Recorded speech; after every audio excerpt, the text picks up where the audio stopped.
Thank you very much. It's a great pleasure for me to be here. I am a Sister of Mercy. Last night I met the Sisters of Mercy of Townsville, some of whom I knew before, but there were some I'd never seen before, and we're all one now. We're all one big happy family, so it was great to be with them.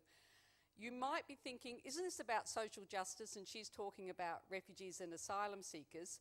I've moved to the safest area that I can talk about, but I am going to go out a little bit wider as well. But I want to use them as a case study, if I can, around the issue of social justice. And what I'm wanting to do is pick up where Richard Leonard left off, if you can remember anything but the Sisters of Mercy's breasts that he referred to. I'm wanting to pick up about the issue of Christians who can go to Mass on Sunday and then be doing all sorts of things on Monday that are not necessarily consistent.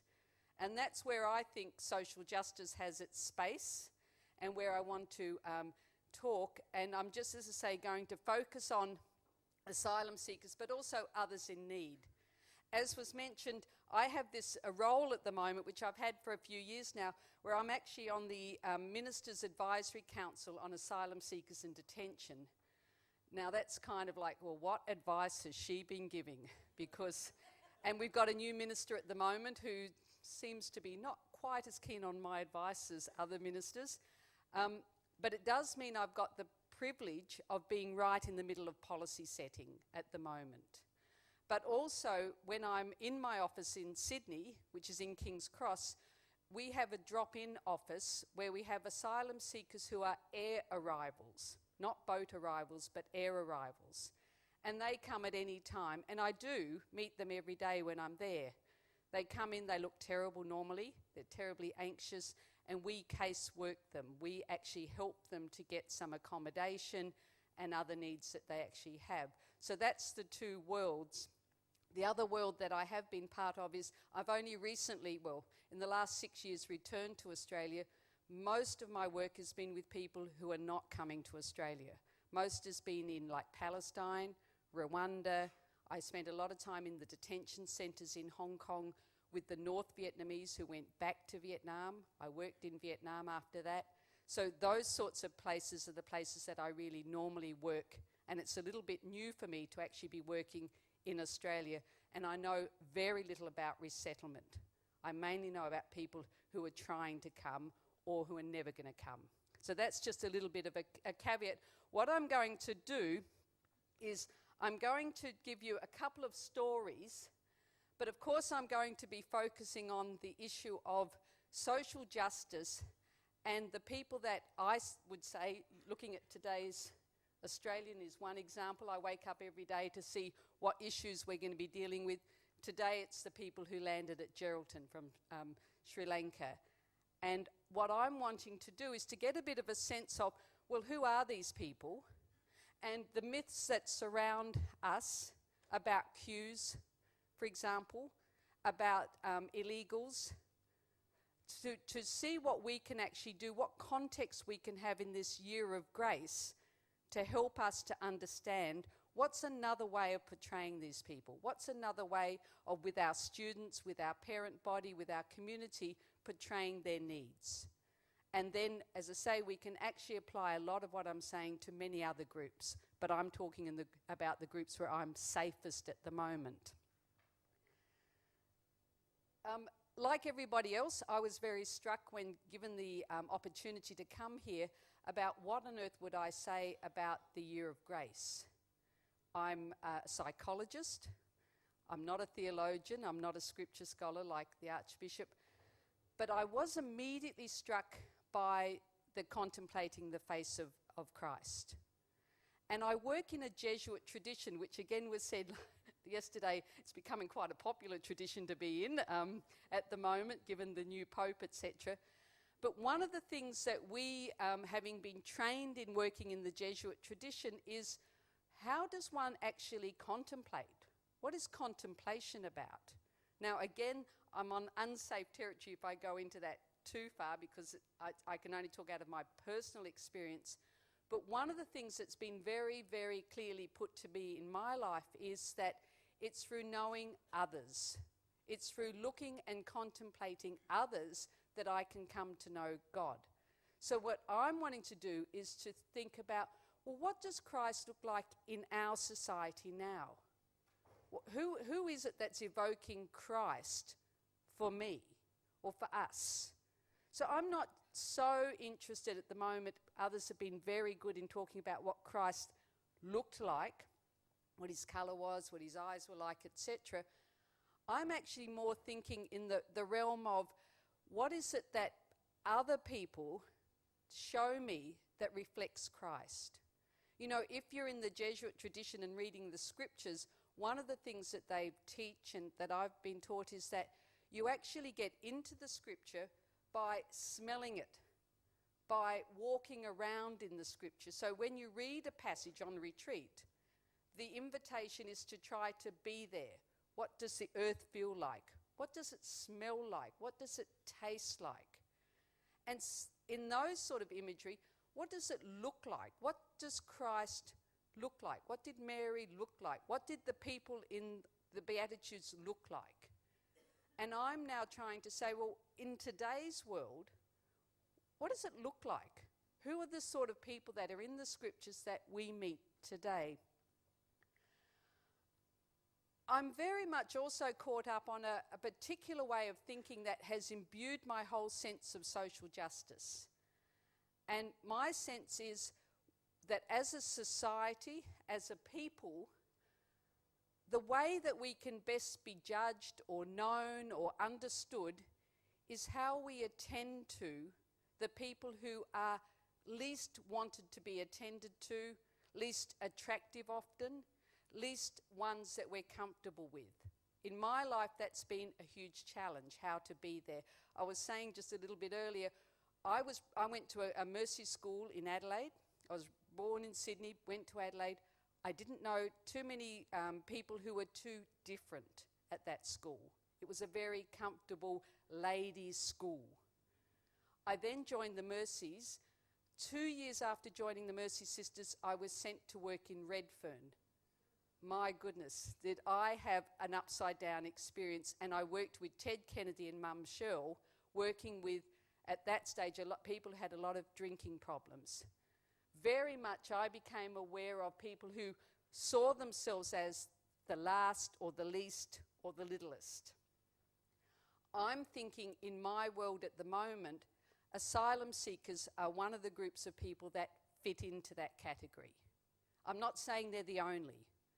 I think there's many other groups that do. I live in King's Cross. In King's Cross, under my office, every day is a soup kitchen. Our asylum seekers are too scared to eat in the soup kitchen. Sometimes the soup kitchen's fine, but sometimes we have huge fights. Why huge fights? A lot of people are addled from ice. We have a huge drug problem in King's Cross. So those sorts of people, how we judge them, how we work with them, how we be with them, the last, the least, the littlest.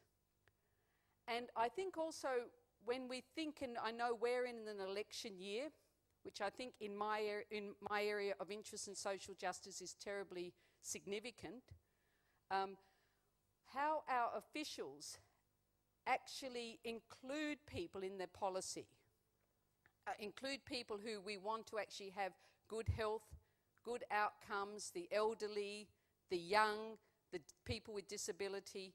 I think it's a way of judging policy. So as Christians, I think this is terribly important. So back to the year of grace, back to social justice. If I was to actually think, what is a framework for me to look at issues, I'd be wanting to put to you, how do we treat, how do we consider, how do we love the littlest, the least, the last? They can be the elderly, the last. They can be the littlest, they can be the unborn, the brand new, and they can also be the people who are, as I say, not considered in policy at all. I'm in a good position. I'm in a very good position today. I just heard the Catholic Church has been extraordinarily good in social justice teaching. So one of the best things to rest on is our teachings. And the new Pope, Pope Francis, has continued in that tradition. So I don't know whether you've had the same experience, but I've had people congratulating me on the Pope. It's like me being congratulated.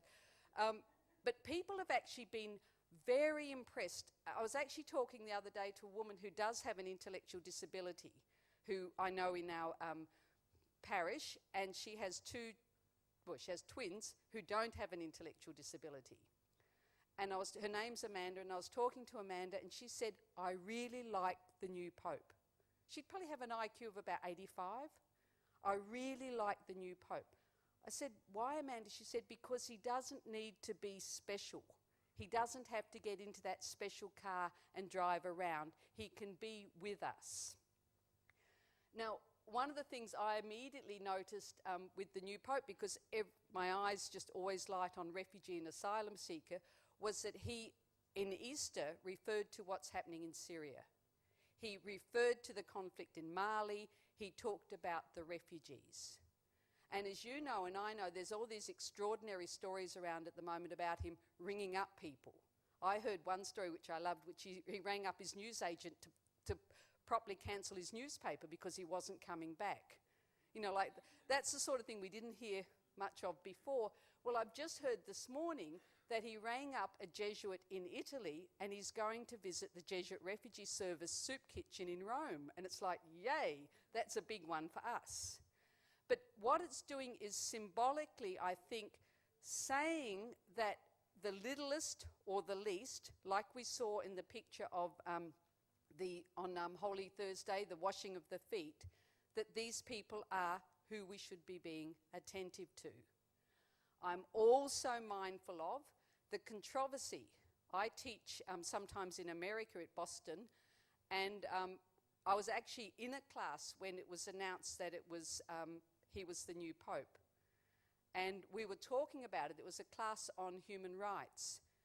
And immediately the discussion of the dirty war in Argentina came up, and what he'd done and what he hadn't done as such. And I'm thinking of what the Archbishop's just told us about our church. There's a frailty there. But on the whole, we're really looking on solid ground. The church on my area of asylum seekers and refugees is strong. The church on social justice is very, very strong in our teachings. I want to tell you 3 quick stories, if I can, just to illustrate what are the issues that I want to bring to you about who at the moment are some of the least, some of the people around. I'm going to start with the Syrian situation. Now, I don't know how much you're across this, but there is a huge crisis happening at the moment in Syria. I was terribly uncomfortable some time ago when I was actually watching the television, and you can see what's happening. I was in Syria about 5 years ago. I went to Damascus, and I thought it was the holiday destination. I told my sister, this is the place you've got to go. It's a little bit unfounded. It's fantastic for shopping. Go. I was there for 1 month, and I was looking at the situation of the Iraqi refugees who'd come from Iraq because of the conflict there to Syria. They'd also gone to Jordan to live. And I don't know if you know, but there are no camps in these places. You know, in the Middle East, if you're a refugee or an asylum seeker, now there is a difference. An asylum seeker is somebody who the UN or a government have not yet given refugee status to. They're seeking refugee status. So the boat that came yesterday or the day before to Geraldton, they are asylum seekers seeking refugee status. They'll have to be interviewed to get that as such. But when there's a huge outpouring, sometimes the UN will just declare these people are refugees. They don't have to be individually interviewed. We haven't even got time to do so. And that's what they've done with the Syrians. They also did the same with the Iraqis. So the Iraqis, anyway, back to 5 years ago, the Iraqis were living in Syria, living off their own money in little flats, And as they ran out of money, they went to smaller flats or they moved in with other families, not allowed to work, not allowed to have too many benefits. There are no non-government organisations in Syria. There's the Red Crescent, but there's not Save the Children World Visions. The Syrians didn't let them be there. So they were living there, and I went and did an assessment. What's happened now, though, is Syria has its own conflict. So the Iraqis have been displaced themselves, and the Syrians are displaced. And the Syrians are displaced within Syria. And it's just the numbers that I want to bring to your attention. One of the numbers is that since 2012, so in 2013, we've got nearly 1 million people. You know, we talk in Australia, and we should talk about the significant numbers of people coming on boats. They are increasing. But we're nowhere near the numbers that some of the neighbouring countries like Jordan and Lebanon and Turkey are dealing with. And this is just one of the issues that's facing us right now. Closer to home. Twice this year I've been to Indonesia to visit the asylum seekers in Indonesia. And this isn't, I'm not allowed to take pictures of the kids that I interview because that could influence their determination. But this is a picture that I took, got off the UN website. This is exactly what they look like. They are mainly Afghan kids, and they are Hazara in background. And a lot of you would know that the Hazara are the littlest or the least in Afghanistan. A lot of these kids haven't actually come from Afghanistan, they've come from Quetta in Pakistan. And in recent times, and while I've been with them in Indonesia, there have been some big bombings and deaths. This is to do with the conflict between different Muslim groups. But it's more complex than that. You know, you hear about the Sunni and the Shia, which is what we're also hearing about in Syria. It's more complex than that because it's a little bit like, you'll remember the Hutu and Tutsi. That's what everybody said was the conflict. Well, again, I went to Rwanda with the Jesuits, stayed in the house where some of the Jesuits had been killed during the Rwandan crisis, and discovered it's a lot more complex. The complexity was what the Hutus and the Tutsis were allowed to access in terms of education, jobs, monies. So the ethnicity is just the sort of the tag. The structural analysis that we need to do to understand why some feel themselves more disadvantaged is much more complex. And that's what we call structural analysis. But for our sake, we actually have here in Australia people coming from these settings. I met a guy called Ali Batur. Ali Batur was then in Indonesia, so this is just in January this year. He was in Indonesia, he's an Afghan refugee, and he was seeking asylum. It turned out he was a journalist, and he also had a website. So I've just taken a couple of pictures from Ali Batur's website. What was extraordinary for me was Ali Batur told me the story. There were three of us. I went with Paris Aristotle. You might have heard of him. He was part of the expert panel, the Houston Report. So I went with Paris and another a lawyer, Mary-Anne Kenny, and I. Ali Batur was talking to us about coming on a boat to Australia. And he filmed it as a journalist. So he was genuinely an asylum seeker. The reason he was arguing he couldn't stay in Afghanistan was that he had worked as a journalist with some Americans, with NATO troops. But more significantly, he had this amazing story. He had done, and it's on his website, he had done a photojournalism of young boys who dress as girls and are used as sex objects in the Afghan culture. So he had done a documentary on them. Now, this was often with, and I've heard of this story in other parts of the world as well, that this happens. He had done a documentary on these people, and a lot of the officials in Afghanistan were not too impressed because they used the services of these kids. So Ali Batur was seeking to be a refugee in Indonesia. But before he did that, he tried to come to Australia. He showed me, that if you go to his website, which I can actually point you to, he showed me all the pictures, and I'd never understood the story before. But what happens is you can see these guys have got life jackets on. They do go to smugglers. Smugglers do tell them what to take and what not to take. And on Ali Batur's boat, they actually bought their own life jackets. So he explained how that happens, and you saw them the night before getting on the boat, putting on the life jackets. A lot of them couldn't swim, etc. I'm just going to show a couple of pictures. Their boat never made it to Australia. It only got somewhat out of Indonesia and started to do, as we just heard today, it started to take in water. So they actually had to get off the boat and make it back to Indonesian land. So here's a guy who really is seeking asylum. He's got a very strong story, but he wanted to do it in Australia. Why? You may know or not know, Indonesia is not a signatory to the Refugee Convention. So he wanted to come on to Australia. He didn't get to Australia.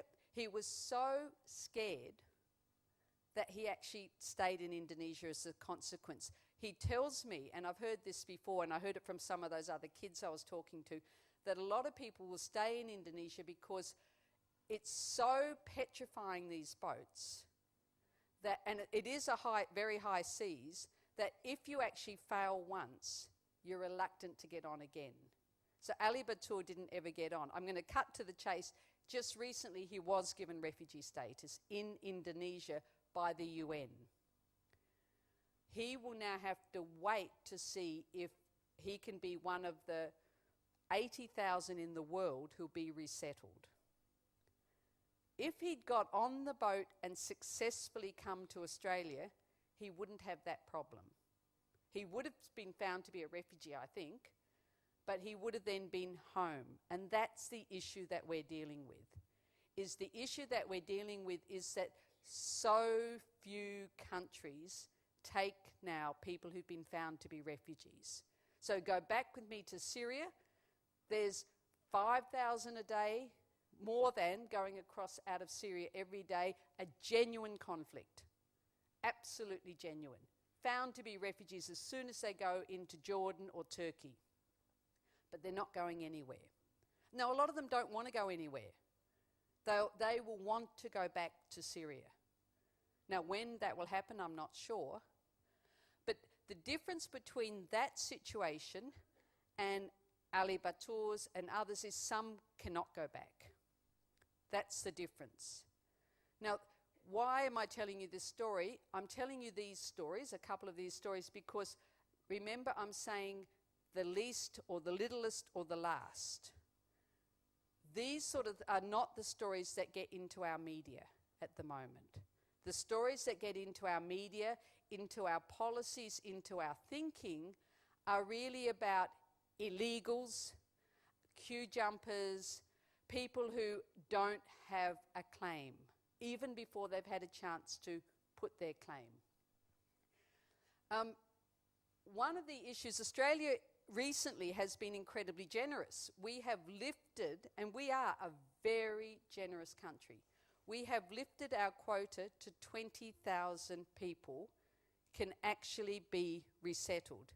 Now, if there's a change of government, which everybody tells me is a done deal, but I'm one who believes in prayer, if there's a change of government, they're saying they're going to reduce that again, back to the 13,000 that we've had.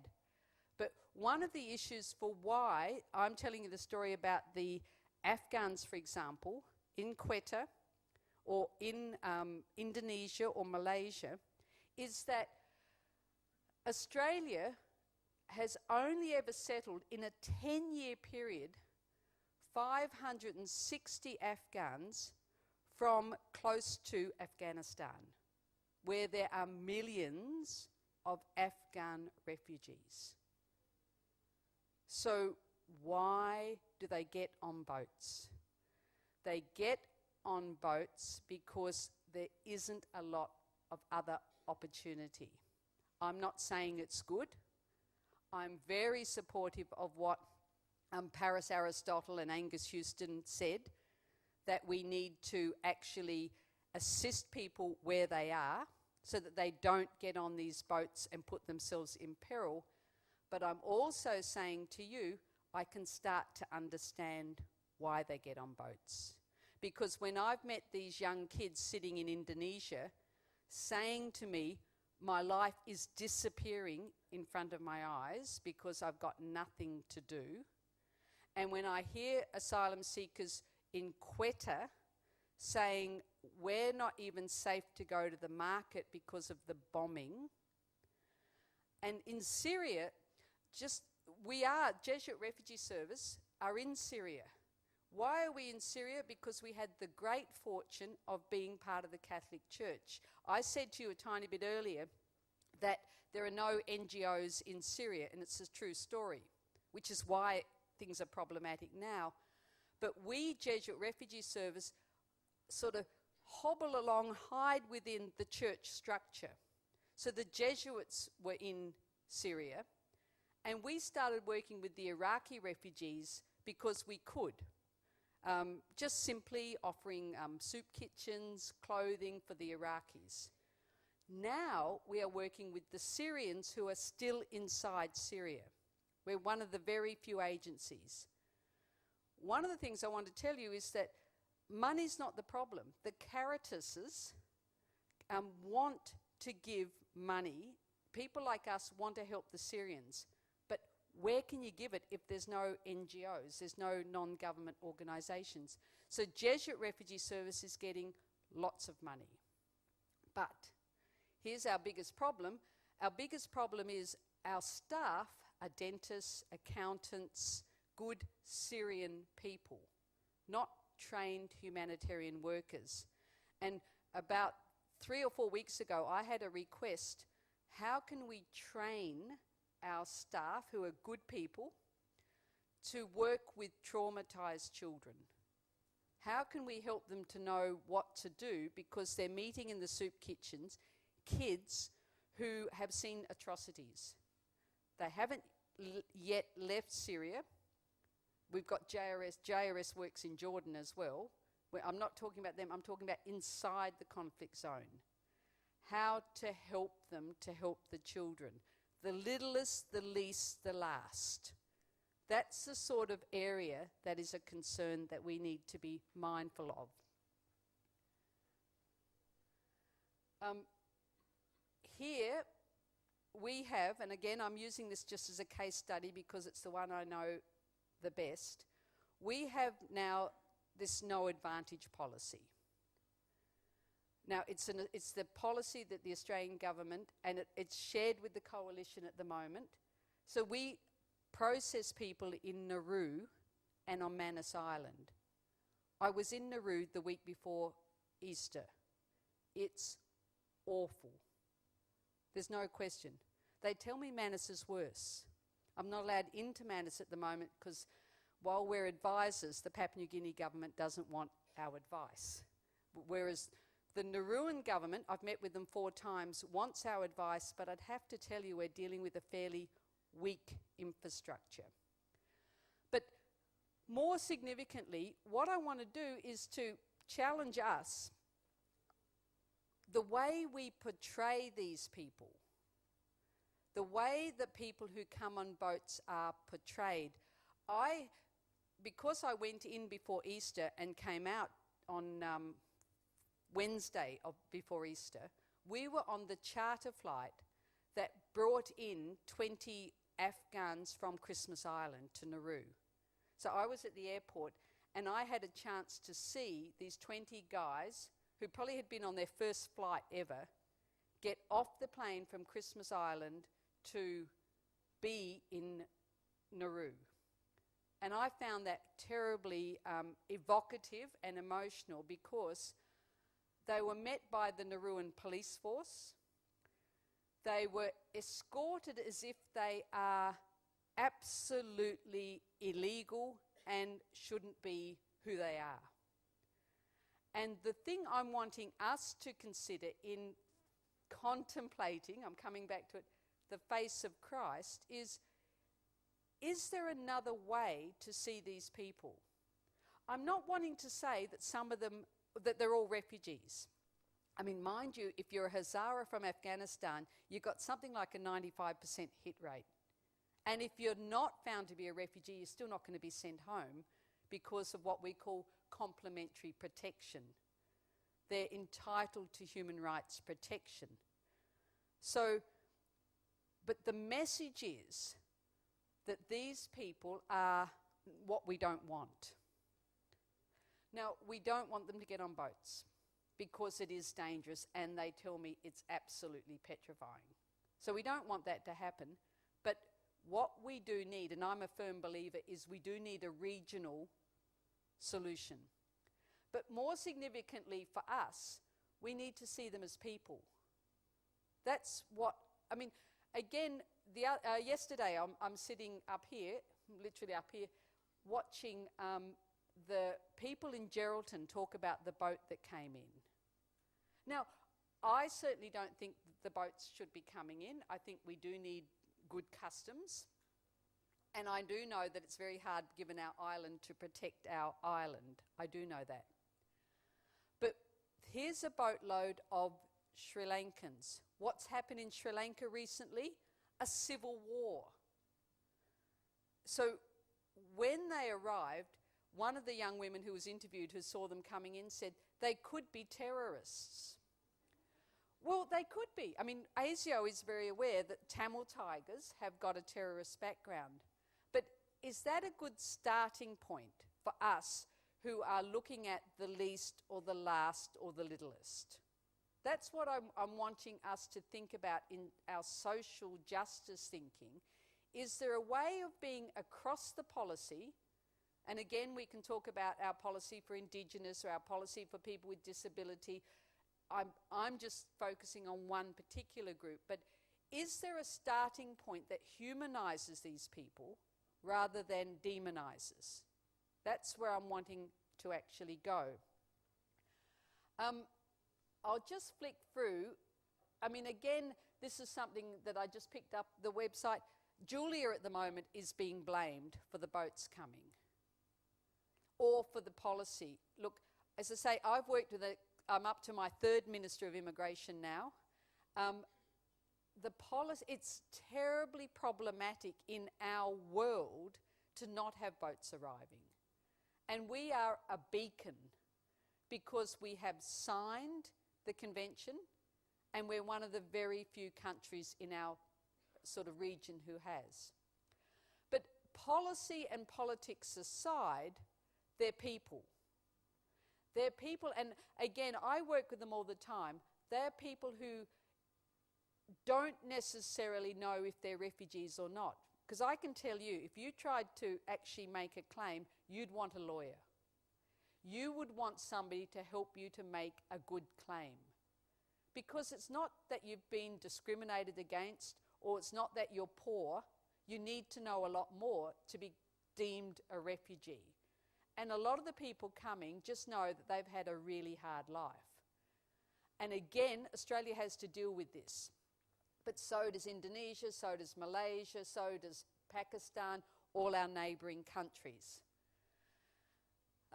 Just to kind of go on a tiny bit more, we're dealing with an issue in this issue that I'm talking with you about that is a big issue. The UNHCR, the UN High Commission for Refugees, last year, this always comes out a year after, so it will come out in July, the 2012 one. They called us that we were having a year of crisis. We were having a year of crisis. There were 42.5 million people forcibly displaced. 7.1 million were in what they call protracted situations. We have, if you've ever been to Thailand, which I think a lot of you might have been to Thailand, on the Thai border are all the Burmese.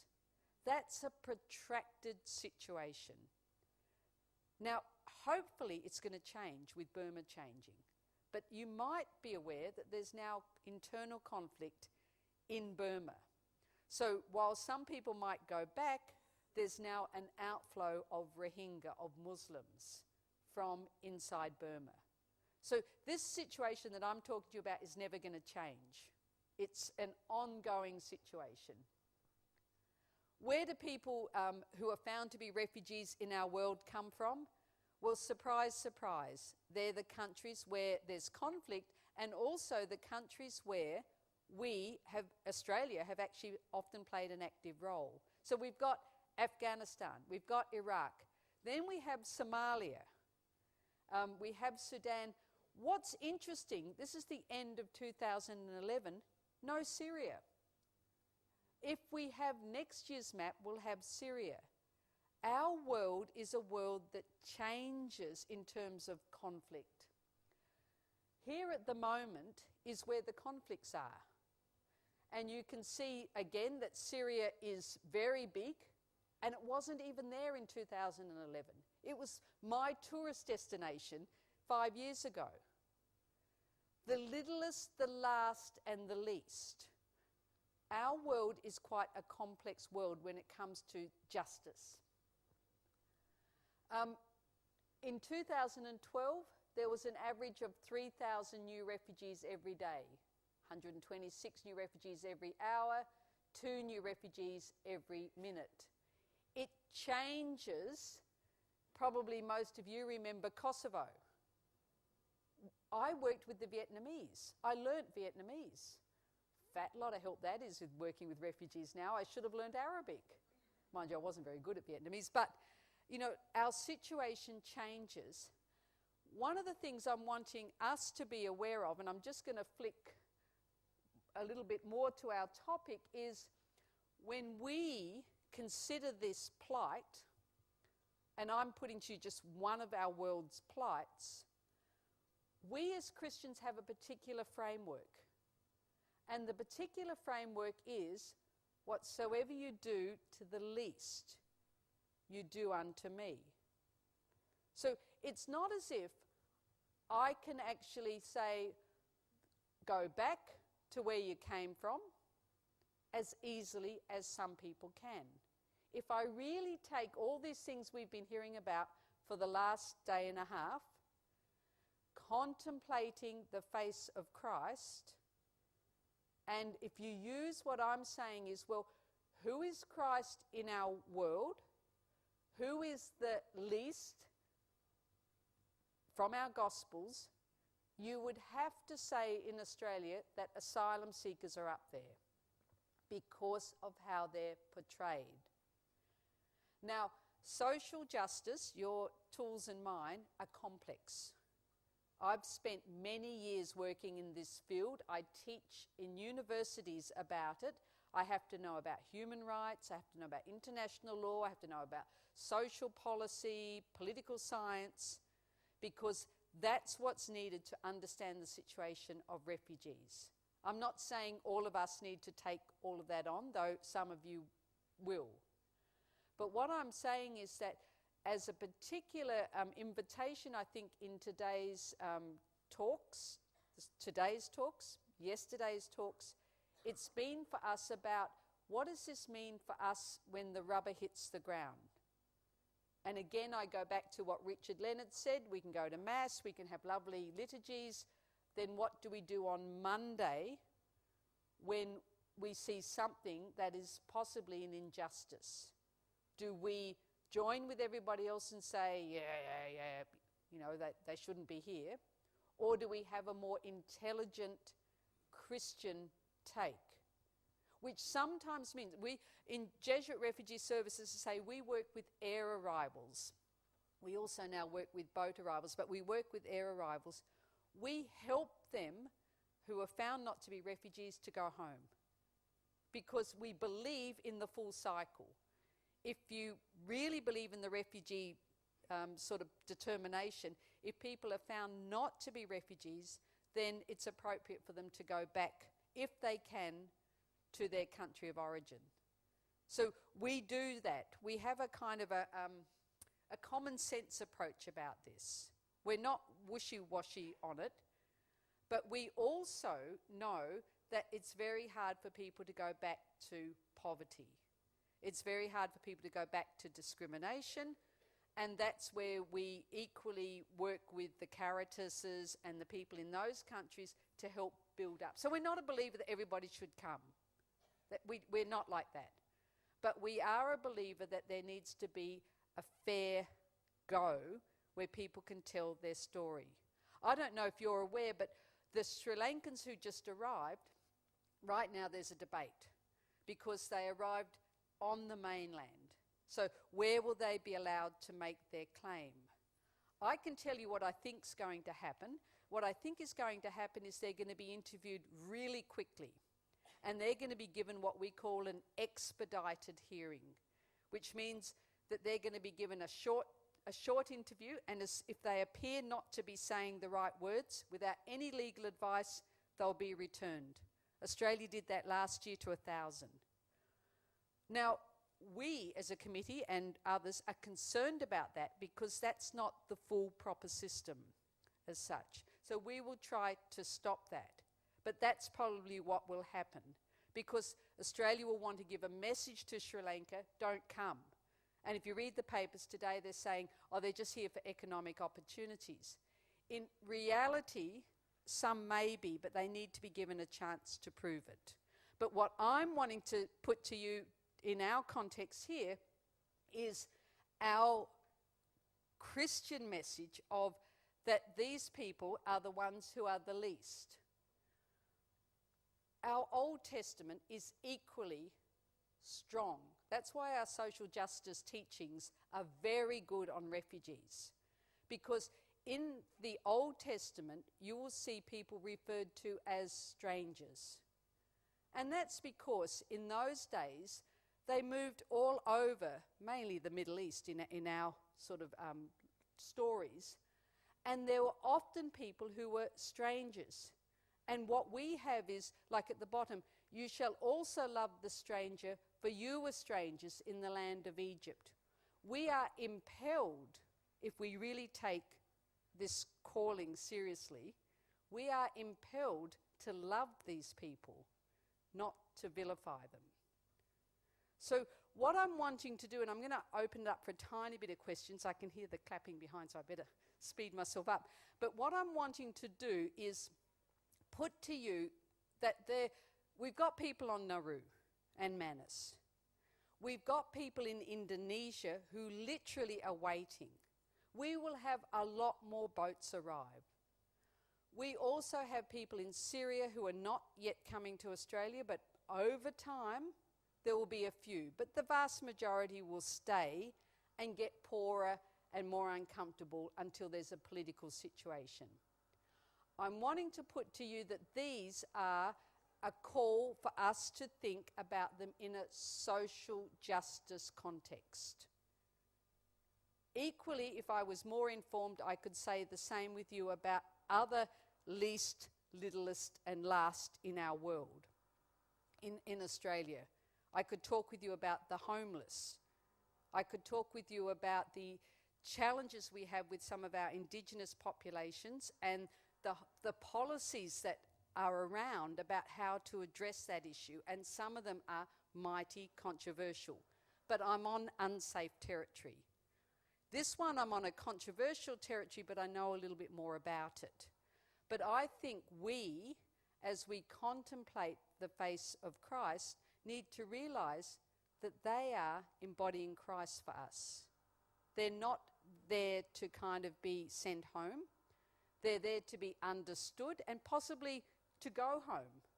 But we are challenged, I think, as Christians, to actually see them as people, not to see them as instruments, the wedge between Labor and Liberals, which is what they are at the moment, and they will continue to be that till the election. There's no this is a gift for Abbott, this boat coming into Geraldton. It's an absolute gift, rather than people in need. And that's where I would like to encourage you to join with me in thinking. Thank you very much.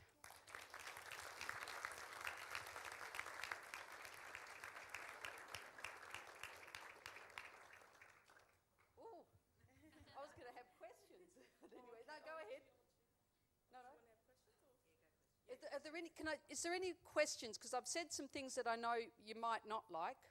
Go on.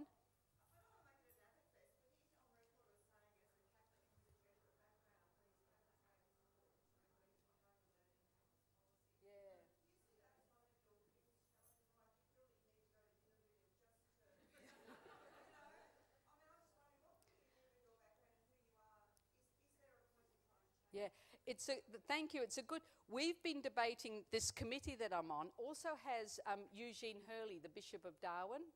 Excellent, because then they don't pick me off; they pick us both off. Like if we are seen, because a lot of people will say to me, "Oh, you're in the pocket of the government because you're an advisor to the minister." But now that the bishop's there as well, I'm on safer territory because they won't necessarily attack him. He's bigger than I am. But we've had discussions at length about this issue because I do know Abbott was the deputy head prefect and the provincial of the Jesuits was the head prefect in the same class at Riverview. So I've said to Steve Curtin, the provincial of the Jesuits, can you talk to Abbott about this issue? And basically, and Frank Brennan, you know, we've really had discussions. Abbott is he's actually very good on some issues, I think, and you can see I was just listening actually this morning, there was a discussion about how close to the DLP is Abbott in his training and what the Jesuits have done.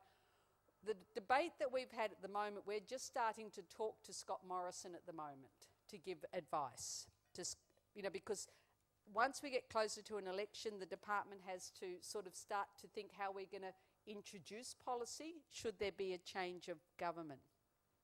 I don't think we will talk to Abbott because to tell you the big truth, I think it's not at the rational level, it's at the political level at the moment, and they don't want to lose a game winner.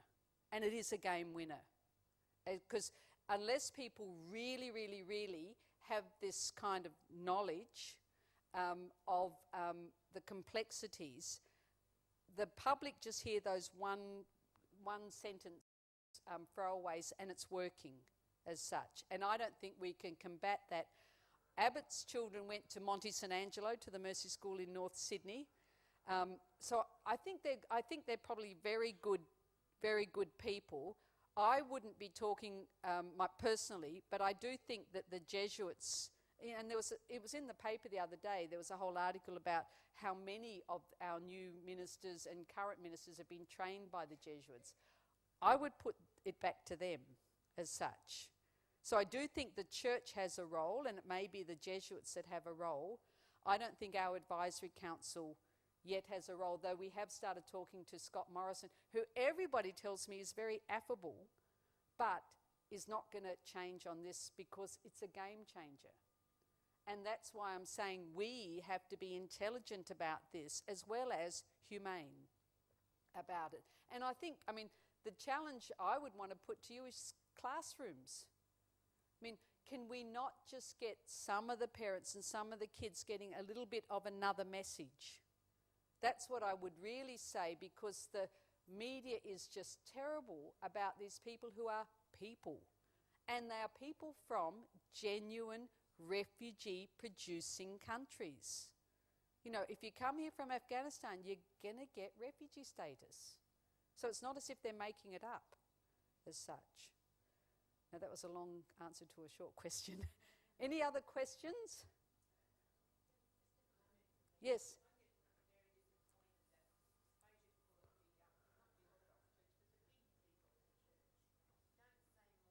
Yeah, good.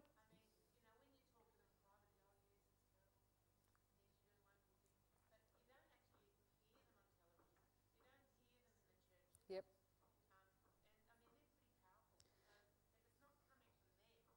Yeah, it's true, and I've often said that, where's the church voice? And I come to think we have to be it, because, as I say, Eugene Hurley is a bishop and is good. Next week, it sounds like I'm a travel agent, next week I'm in Rome. Who am I in Rome with? His Eminence Cardinal Pell, because he is on the International Catholic Migration Commission, ICMC, as are 5 other cardinals. But he never speaks he appears to have an understanding, but he doesn't speak on this. And I've written to him at times on particular issues and asked him to. He's got a column in the Telegraph, the Daily Telegraph. I've asked him to correct some things in that. So, I mean, it's not that we're not trying, and there are some good spokespersons, but really it comes to people like myself and people like yourself to be the church. And I think that is our social justice teaching on this. And as I say, we, JRS, would be very happy to help you, if we can, to get a good message. There's some good, simple material around if you're unsure about how to do it. But I think it's an important area for us. But I want to just bring it back again to these people, the least, the littlest, the last, are what we're going to be judged by. To contemplate the face of Christ is to actually action in those areas. Now I'm going to finish now because I know we've got another talk and then lunch and then God knows what. Thank you very, very much. Thank you. Thank you. Sorry for interrupting. Thank you. No, that's okay. It's on behalf of the Townsville Catholic. Okay. Thank you. Sorry. Thank you everybody, and I just wanted to again just to say a big thank you to Mary-Anne for her beautiful and enlightening presentation. And we've actually gone over time, so if you've got your joggers on, you might want to run back to the convention centre for the next session. Thank you.